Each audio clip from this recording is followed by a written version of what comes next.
السلام علیکم ورحمۃ اللہ تعالی وبرکاتہ۔ مرکز اہل سنت جامعہ رضویہ منظر اسلام کے یوٹیوب چینل ہم سبق درس نظامی میں آپ کا خیر مقدم ہے۔ پیارے بچوں، جنہوں نے اب تک ہمارے چینل کو سبسکرائب نہیں کیا ہے وہ ضرور سبسکرائب کر لیں اور بیل آئیکن یعنی گھنٹی بھی بجا دیں تاکہ ہر ویڈیو کی نوٹیفیکیشن اطلاع اپلوڈ کرتے ہی آپ تک پہنچ جائے، اور اپنے ساتھیوں سے بھی شیئر کرنا نہ بھولیں تاکہ ان کو بھی فائدہ حاصل کرنے کا موقع ملے، اور بات پسند آئے تو لائک بھی کیا کریں اور اپنے قلبی تأثر کو ضرور کمنٹ کر کے بتائیں۔ بسم اللہ الرحمن الرحیم۔ باب ما جاء فی التلبیہ، یہ باب ہے ان روایتوں کے بیان میں جو تلبیہ کے سلسلے میں آئی ہیں۔ تلبیہ یہ لبا یلبی، تلبیہ باب تفعیل کا مصدر ہے، اس کا معنی ہوتا ہے لبیک کہنا، اور لبیک کا معنی ہے میں حاضر ہوں۔ تو احرام باندھنے کے بعد سب سے بہتر عمل رسول کریم صلی اللہ علیہ وسلم نے دو عمل بتائے، ایک تلبیہ کہنا اور ایک حج وغیرہ سے فارغ ہو کر قربانی کرنا۔ تو احرام چاہے حج کا باندھے یا عمرہ کا باندھے، احرام کے بعد سب سے افضل عمل ہے کہ وہ تلبیہ بلند آواز سے کہے۔ تو بلند آواز سے تلبیہ کہنا یہ مستحب، تمام ائمہ نے مستحب قرار دیا، کیونکہ رسول کریم صلی اللہ علیہ وسلم نے یہی فرمایا کہ سب سے بہتر عمل یہ ہے، اور بلند آواز سے تلبیہ کہنا بھی چاہیے، کیونکہ ایک حدیث پاک میں جس کو امام ترمذی یہاں ذکر بھی کریں گے، یہ ہے کہ جب کوئی احرام والا شخص بعد احرام تلبیہ بلند آواز سے کہتا ہے تو وہ صرف وہی تلبیہ نہیں کہتا، بلکہ کائنات کی ہر چیز اس کے ساتھ میں تلبیہ کہتی ہے۔ حدیث پاک میں ہے اس کے دائیں بائیں جو بھی شجر و حجر ہیں، جو بھی ڈھیلے ہیں، جب یہ چیزیں تسبیح بیان کرتی ہیں، یہ بھی اس کے ساتھ میں تلبیہ کہتی ہیں، تو یہ فضیلت ہے تلبیہ کہنے کی۔ تلبیہ کے الفاظ رسول کریم صلی اللہ علیہ وسلم سے مروی ہیں، تو وہی الفاظ اگر کہے جائیں تو یہ مسنون ہے، اور تلبیہ کے الفاظ پر آپ غور کریں تو ان کے سارے الفاظ اللہ رب العزت کی حمد و ستائش اور اس کی بڑائی کو بیان کرتے ہیں۔ لہذا اگر کوئی شخص تلبیہ مسنونہ منقولہ کے بعد اگر اللہ کی کبریائی اور بڑائی حمد و ستائش پر مشتمل کچھ الفاظ اگر بڑھا دیتا ہے تو بڑھانے میں بھی کوئی حرج نہیں ہے، گنہگار نہیں ہوگا۔ حضرت عبداللہ ابن عمر رضی اللہ تعالی عنہ کبھی کبھی تلبیہ کہنے کے بعد ضرورت پڑنے پر مصلحتاً کچھ الفاظ بڑھا دیتے تھے۔ اس سے پتہ چلتا ہے کہ تلبیہ جو سرکار سے مروی ہے اس کے کہنے کے بعد اپنی طرف سے اللہ کی کبریائی اور اس کی عظمت و رفعت پر دلالت کرنے والے الفاظ اگر بڑھا دیے جائیں تو یہ اضافہ کرنے میں کوئی حرج نہیں ہے۔ لیکن مسنون زیادہ تر ائمہ نے یہی کہا کہ وہی الفاظ استعمال کیے جائیں جو سرکار سے مروی ہے۔ ٹھیک ہے، تو ہماری اس گفتگو میں چند باتیں سمجھ میں آئیں گی۔ ایک بات یہ کہ تلبیہ کہنا چاہیے، دوسری بات یہ کہ تلبیہ کی اہمیت کیا ہے، عظمت کیا ہے، تیسری بات یہ کہ سرکار سے تلبیہ منقول ہے، وہی الفاظ کہیں فبیہا، اچھی بات، اور اگر کبریائی پر دلالت کرنے والے الفاظ اگر اضافہ بھی کر دیے جائیں تب بھی اس میں کوئی حرج۔ یہ سب باتیں آنے والے ابواب سے سمجھ میں آئیں گی۔ ترجمہ لگاتے ہیں۔ باب ما جاء فی التلبیہ، یہ باب ہے ان روایتوں کے بیان میں جو تلبیہ کے سلسلے میں آئی ہیں۔ حدثنا احمد بن منی حدثنا اسماعیل بن ابراہیم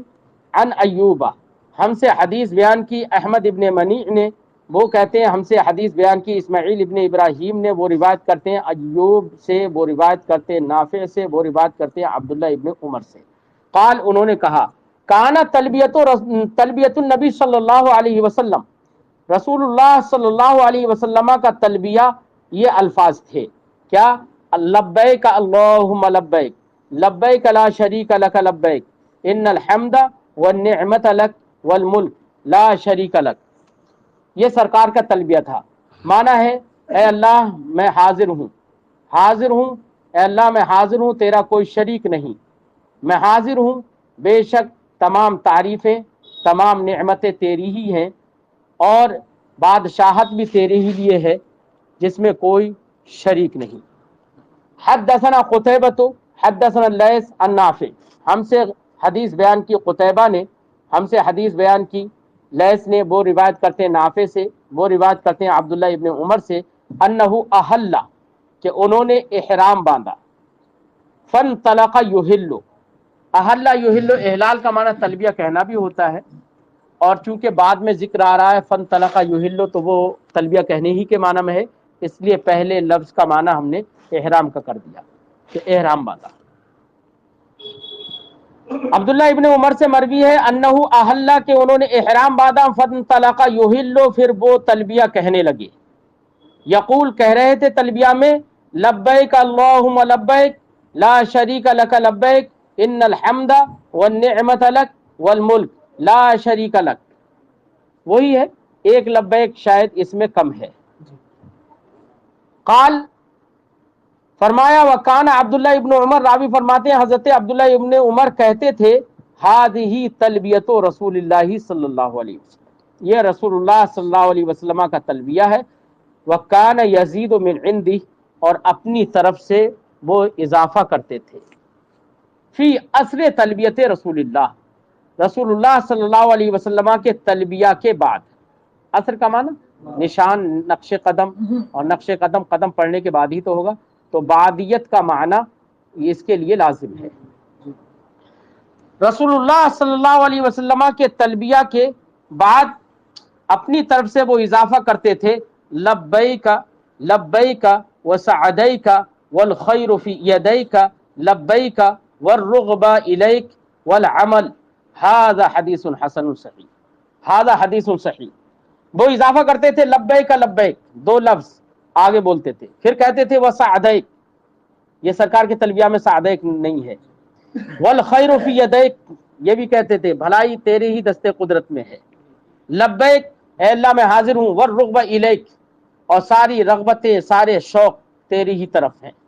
والعمل، اور سارا عمل بھی تیری ہی طرف ہے، سب کا رجوع تیری ہی طرف ہے، یہ الفاظ کا اضافہ کرتے تھے۔ امام ترمذی فرماتے ہیں ھذا حدیث صحیح، یہ حدیث صحیح ہے۔ تو اس سے سمجھ میں آیا کہ اللہ کی کبریائی پر دلالت کرنے والے الفاظ کا اضافہ تلبیہ رسول کے بعد کیا جا سکتا ہے۔ قال ابو عیسیٰ، امام ترمذی فرماتے ہیں وفی الباب عن ابن مسعود و جابر و عائشہ و ابن عباس و ابی ہریرہ، اس باب میں ان تمام لوگوں سے حدیثیں مروی ہیں۔ قال ابو عیسیٰ، امام ترمذی فرماتے ہیں حدیث ابن عمر حدیث حسن صحیح، حضرت عبداللہ ابن عمر کی حدیث جو گزری حدیث حسن صحیح ہے، والعمل علیہ عند اہل العلم من اصحاب النبی صلی اللہ علیہ وسلم، اسی پر نبی کریم صلی اللہ علیہ وسلم کے اصحاب میں سے اہل علم کے نزدیک عمل ہے۔ اہل علم سے مراد وہ صحابہ جو کہ مجتہد ہیں، انہوں نے یا ان کا مذہب یہی ہے، وغیرہم، اور اصحاب نبی کے علاوہ تابعین میں سے بھی ائمہ کا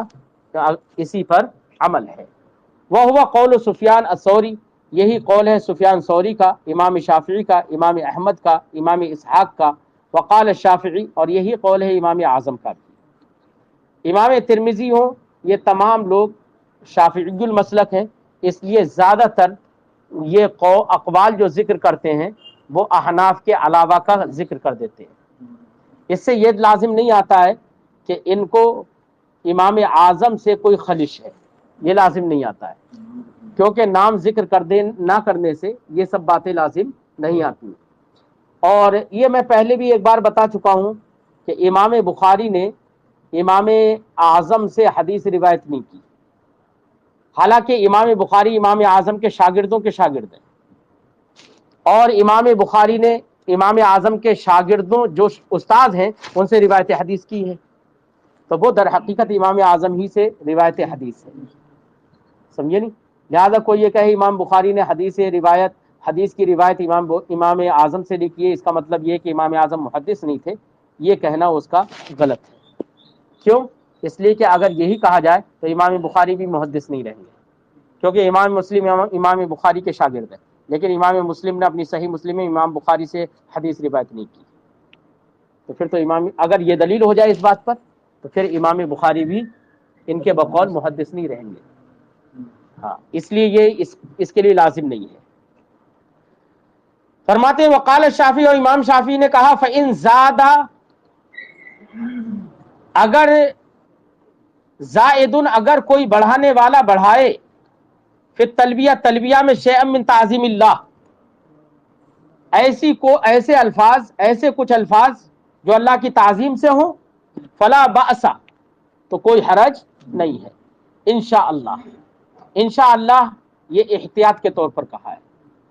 کہ اللہ نے چاہا تو اس میں کوئی حرج نہیں ہے۔ تو یہ اضافہ کرنا یہ قیاس نہیں ہے اس کا مطلب، کیونکہ مسئلہ قیاسیہ جو ہوتا ہے وہ مشیت پر معلق نہیں ہوتا، یاد رکھیے۔ احتیاطاً انہوں نے یہ کہا ہے کہ اگر اضافہ کر دے گا تو کوئی حرج نہیں ہے۔ وَأَحَبُّ إِلَيَّ، اور امام شافعی فرماتے ہیں کہ میرے نزدیک پسند یہی ہے ان یقتصر علی تلبیت رسول اللہ، کہ رسول اللہ صلی اللہ علیہ وسلم کے تلبیہ پر اقتصار کرے، یہ زیادہ محبوب ہے۔ قال الشافعی، امام شافعی نے کہا وَإِنَّمَا قُلْنَا لَا بَأْسَ بِزِيَادَةِ تَعْظِيمِ اللَّهِ، ہم نے جو یہ بات کہی ہے کہ تلبیہ رسول کے بعد اضافہ کرنے میں، ایسے الفاظ اضافہ کرنے میں جن میں اللہ کی تعظیم ہو، کوئی حرج نہیں۔ لما جاء، اس کی دلیل بھی ایک ہے، کیا؟ یہ اس کی وجہ سے ہے ما جاء عن ابن عمر، جو حضرت عبداللہ ابن عمر سے مروی ہے، وہ ہوا حفظ التلبیہ، حالانکہ حضرت عبداللہ ابن عمر وہ ہیں، صحابی رسول ہیں، انہوں نے تو رسول کریم سے تلبیہ بھی یاد کیا ہے، اس کے باوجود اضافہ کر رہے ہیں، اس لیے ہم نے کہہ دیا کہ اضافہ کرنے میں کوئی حرج نہیں ہے۔ اگر حرج ہوتا تو حضرت عبداللہ ابن عمر، جنہوں نے سرکار کا تلبیہ بھی جنہیں یاد تھا، جس کے بارے میں وہ یہ کہہ رہے ہیں کہ یہ سرکار کا تلبیہ ہے، اس کے باوجود اضافہ کر رہے ہیں، اگر حرج ہوتا تو حضرت عبداللہ ابن عمر جو کہ ایک مجتہد ہے وہ ضرور اضافہ نہیں کرتے، اضافہ کیا، اس سے پتہ چلا کہ کوئی حرج نہیں ہے۔ وَهُوَ حَفِظَ التَّلْبِيَةَ عن رسول اللہ صلی اللہ علیہ وسلم، اور انہوں نے رسول اللہ صلی اللہ علیہ وسلم سے تلبیہ یاد بھی کیا ہے۔ ثم زاد ابن عمر، پھر حضرت عبداللہ ابن عمر نے اضافہ کیا فی تلبیہ میں، من قبلہ، اپنی طرف سے، کیا؟ لبیک والرغبہ الیک والعمل، اس کا اضافہ کیا، تو یہ بتاتا ہے کہ کوئی حرج نہیں ہے۔ باب ما جاء فی فضل التلبیہ والنحر، یہ باب ہے ان روایتوں کے بیان میں جو تلبیہ اور قربانی کرنے کی فضیلت کے سلسلے میں آئی ہیں، میں مفہوم بتا چکا ہوں۔ حدثنا محمد بن رافع حدثنا ابن ابی فدیک، ہم سے حدیث بیان کی محمد ابن رافع نے، وہ کہتے ہیں ہم سے حدیث بیان کی ابن ابی فدیک نے، وحدثنا اسحاق ابن منصور، اور ہم سے امام ترمذی کہتے ہیں اور ہم سے حدیث بیان کی اسحاق ابن منصور نے، وہ کہتے ہیں ہم سے حدیث بیان کی ابن ابی فدیک نے، عن الضحاک، وہ روایت کرتے ہیں ضحاک ابن عثمان سے، وہ روایت کرتے ہیں محمد ابن منقدر سے، وہ روایت کرتے ہیں عبد الرحمن ابن یربوع سے، وہ روایت کرتے ہیں عن ابی بکر الصدیق، ابو بکر صدیق رضی اللہ تعالیٰ عنہ سے، ان رسول اللہ صلی اللہ علیہ وسلم سئل، سربر کائنات صلی اللہ علیہ وسلم سے دریافت کیا گیا، ای الحج افضل، یا رسول اللہ کون سا حج بہتر ہے؟ حج تو بہت سارے نہیں ہیں، ان میں تعدد نہیں ہے، تو ایو یہاں پر تعین کے لیے استعمال ہوتا ہے ایو، تو اس کا مطلب یہ ہے کہ حج میں بہت سارے اعمال ہیں، ان اعمال میں سب سے بہتر عمل کیا ہے، یہ معنی ہوگا، کیونکہ حج میں تعدد نہیں ہے، اور تعین وہیں پر ہوتی ہے جہاں پر تعدد ہو، اس لیے محدثین فرماتے ہیں یہاں پر معنی ہے ایو خصال الحج افضل، ٹھیک ہے۔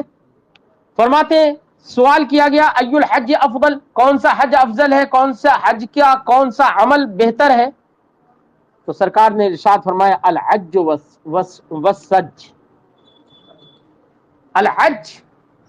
والسج۔ الحج کا معنی ہوتا ہے زور سے تلبیہ کہنا، بلند آواز سے تلبیہ کہنا، اور سج کا معنی ہوتا ہے قربانی کرنا۔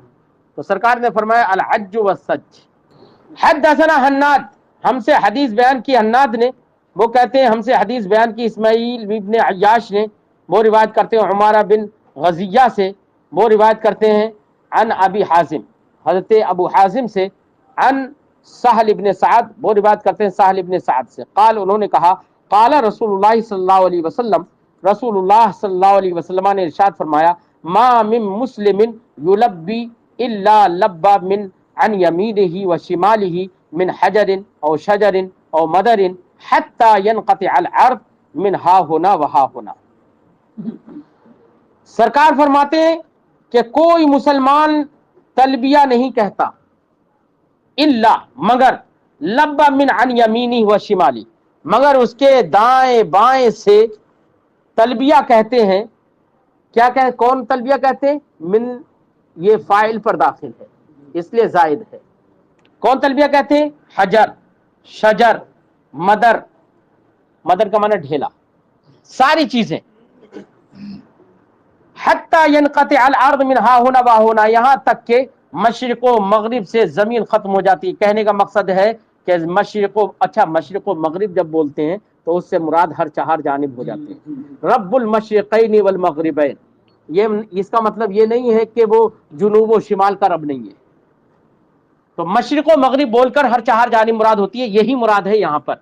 کہ ہر چہار جانب کی ساری چیزیں اس کے ساتھ تلبیہ کہتی ہیں، یہاں تک کہ ادھر ادھر کی ساری زمین ختم ہو جاتی ہے، یعنی مشرق و مغرب اور جنوب و شمال ہر چہار جانب کی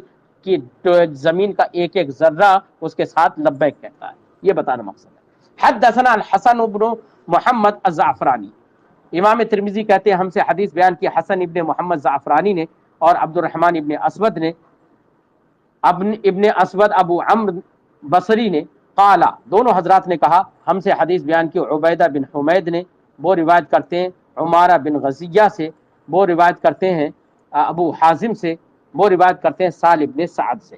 وہ روایت کرتے ہیں عن نبی صلی اللہ علیہ وسلم نحوہ حدیث اسماعیل ابن عیاش، اسماعیل ابن عیاش کی جو حدیث ماقبل میں گزری اسی طریقے سے روایت ہے، سند دوسری ہے بس، حدیث وہی ہے۔ وفی الباب عن ابن عمر، اس باب میں حضرت عبداللہ ابن عمر اور حضرت جابر سے بھی روایت ہے۔ بہرحال ان روایتوں سے معلوم ہوا کہ تلبیہ کہنے کی فضیلت کیا ہے، یہ سمجھ میں آیا۔ قال ابو عیسیٰ حدیث ابی قریب حدیث غریب، ابو قریب کی جو حدیث گزری ہے ماقبل میں وہ حدیث غریب ہے، لا نعرفہ الا من حدیث ابن ابی فدیک، اس کو ہم نہیں جانتے مگر صرف اور صرف ابن ابی فدیک کے طریق سے۔ ابن ابی فدیک عن الضحاک ابن عثمان و محمد ابن المنکدر عن الضحاک ابن عثمان، اسی سند سے ہی ہم اس حدیث کو دیکھتے ہیں، جانتے ہیں، اور کہتے ہیں کہ یہ غریب کیوں ہے، غربت کی اس کے غریب ہونے کی وجہ بھی بتا رہے ہیں۔ فرماتے ہیں وہ محمد ابن المنکدر لم یسمع من عبد الرحمن ابن یربوع، محمد ابن منکدر نے عبد الرحمن ابن یربوع سے حدیث کو نہیں سنا ہے۔ اور روایت سند میں کیا ہے؟ سند میں ہے محمد ابن منکدر عن، دیکھیے اوپر عبارت دیکھیے، عن محمد ابن المنکدر عن عبد الرحمن ابن یربوع، تو عن عبد الرحمن ابن یربوع یہ لفظ بتا رہا ہے جیسے کہ محمد ابن منکدر نے ان سے حدیث سنی ہو، کیونکہ حدیث عن جو ہوتی ہے وہ عن فلاں یہ سما پر دلالت کرتی ہے، تو اس لفظ سے یہ سمجھ میں آتا ہے کہ سنی ہے حدیث، حالانکہ حقیقت یہ ہے کہ حدیث انہوں نے نہیں سنی ہے۔ فرماتے ہیں کہ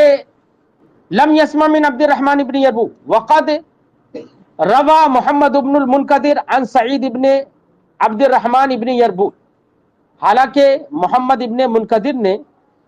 حدیث کی روایت سعید ابن عبد الرحمن ابن یربوع سے کی اور انہوں نے اپنے والد سے کی غیر هذا الحدیث، اس حدیث کے علاوہ۔ وروا ابو نعیم الطحان، اور ابو نعیم الطحان نے حدیث کی روایت کی، طحان زرار بن سرد، یہ پورا نام ہی ہے، انہوں نے اسی حدیث کی روایت کی عن ابن ابی فدیک عن الضحاک ابن عثمان عن محمد ابن المنقدر عن سعید ابن عبد الرحمن ابن یربو۔ دیکھیے اب بیچ میں عبد الرحمن ابن یربو کے بیچ میں سعید آگے نا، تو یہ روایت یہ بتا رہی ہے کہ محمد ابن منقدر کی نے سعید ابن عبد الرحمن سے حدیث سنی، اور ما قبل کی سند میں کیا ہے، براہ راست سیدھے سیدھے عبد الرحمن ابن یربو کا ذکر ہے۔ یہ امام ترمذی نے یہ بتایا کہ ان سے سماع حاصل نہیں ہے، جبکہ دوسری روایتوں سے معلوم ہے کہ فلاں سے سنا ہے، اور یہاں پر یہ معلوم ہوتا ہے کہ جیسے سیدھے سیدھے عبد الرحمن ابن یربو سے سنا ہے۔ ان ابی بکر، وہ روایت کرتے ہیں ابو بکر سے، وہ روایت کرتے ہیں نبی کریم صلی اللہ علیہ وسلم سے۔ وَأَخْطَأَ فِيهِ ضِرَارٌ، امام ترمذی فرماتے ہیں کہ اس سند میں ضرار نے یعنی ابو نعیم طحان ضرار ابن سرد نے جب یہ حدیث روایت کی تو اس میں یہ ہوا کہ انہوں نے محمد ابن منقدر عن سعید ابن عبد الرحمن ابن یربوع کہا۔ انہوں نے، امام ترمذی کہتے ہیں کہ یہاں پر ابو نعیم طحان ضرار ابن سرد نے یہاں پر خطا کی ہے۔ اب خطا کیسے کی ہے، کیا خطا کی ہے؟ اس خطا کرنے پر تائید میں امام بخاری کے قول کو امام ترمذی ذکر کرتے ہیں یہاں پر۔ قال ابو عیسیٰ، امام ترمذی فرماتے ہیں سمعت احمد ابن الحسن، میں نے احمد ابن حسن کو کہتے ہوئے سنا ہے، قال احمد ابن حنبل، انہوں نے کہا کہ احمد ابن حنبل نے کہا من قال فی هذا الحدیث، اس حدیث میں جس نے اس طریقے سے سند بیان کی، کیا عن محمد ابن المنقدر عن ابن عبد الرحمن ابن یربوع عن ابی، اس طریقے سے کسی نے سند بیان کی، فقد اخطأ، تو گویا کہ اس نے خطا کی۔ اس کا کیوں خطا کیسے؟ کیونکہ ما قبل سے ظاہر ہو گیا کہ محمد ابن منقدر کو عبد الرحمن ابن یربوع سے سماع حاصل نہیں،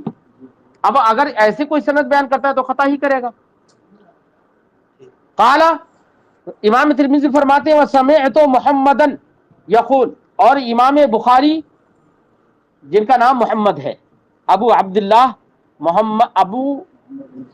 محمد ابن اسماعیل البخاری، میں نے محمد ابن اسماعیل بخاری کو کہتے ہوئے سنا، ذکرت لہو حدیث ضرار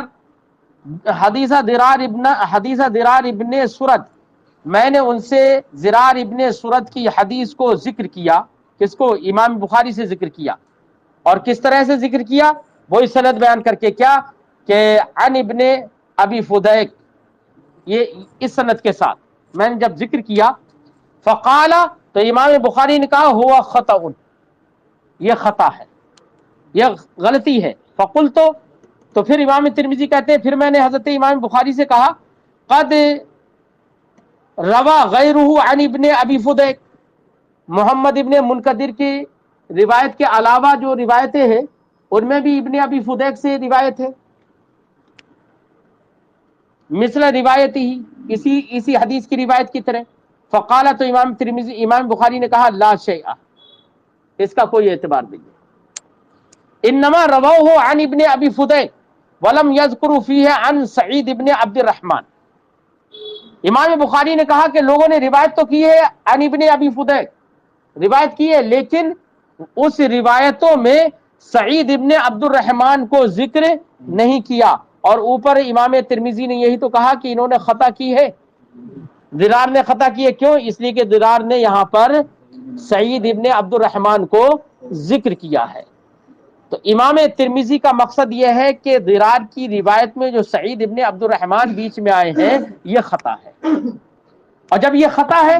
تو اب اس خطا کی بنا پر یہ نہیں کہا جا سکتا کہ محمد ابن منقدر کی کا سماع، جب یہ بیچ میں خطا ہے تو سیدھے سیدھے سند وہی ہوئی، کیا؟ محمد ابن منقدر عن عبد الرحمن ابن یربوع، وہی سند ہوئی، جب وہ سند ہوئی اور ان کو سماع حاصل نہیں ہے، سماع حاصل نہیں ہے، اس بنا پر امام ترمذی نے کہا کہ یہ حدیث غریب ہے۔ کریں کہ ولم یذکر فیہ عن سعید ابن عبد الرحمن وروایتہ یضعف